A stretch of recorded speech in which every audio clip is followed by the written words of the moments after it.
নমস্কার বন্ধুরা, আবারও চলে এসেছি তোমাদের সামনে আর একটা নতুন রেসিপি নিয়ে। তো আজকে রান্না করব চারাপোনা মাছ দিয়ে আর ছোলা কচু দিয়ে আলু দিয়ে একটা সুন্দর ঝোল। তো প্রথমে মাছ কটা কিন্তু আমি ভেজে নিয়েছি, তারপরে কিন্তু ছোলা কচু আলুটা কেটে ধুয়ে নিয়েছি।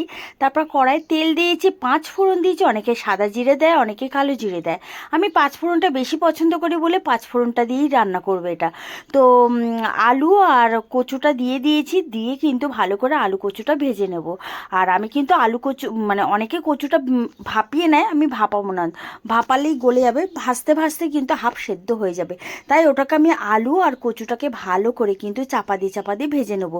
ভাজা হয়ে এসে নুন হলুদ দিয়ে দেবো, দিয়ে ভালো করে একটু কষিয়ে নেবো। তারপরে জিরে রসুন বেটে রেখেছিলাম, তো ওই জিরেটা একটু দিয়ে দিয়েছি, তার সাথে একটুখানি শুকনো লঙ্কা দিয়েছিলাম, দিয়ে বেটেছিলাম, দিয়ে কচুর মধ্যে দিয়ে ভালো করে কিন্তু কচু আর আলুটা কষিয়ে নিলাম। তারপরে কাঁচা লঙ্কা দিয়ে দিলাম, যে যেরকম ঝাল খেতে চাও দিয়ে দেবে। তারপরে জল ঢেলে দেবে। তো ঝোলটা ফুটে উঠলেই দেখো আমার কচু আলুটা সেদ্ধ হয়ে এসছে। এবার মাছ কটা দিয়ে আমি কিন্তু টকবক করে ফুটিয়ে নেবো। তো বেশিক্ষণ লাগবে না, ঝটপট কিন্তু রান্নাটা আমার তৈরি হয়ে গেল। তো পুরো রান্নাটা তোমাদের কাছে কেমন লাগলো? যদি ভালো লেগে থাকে একটা লাইক করো, কমেন্ট করার পাশে থাকো। আর আপনারা ভালো থাকবেন, সুস্থ থাকবেন। আজকের মতন আসছি, টাটা।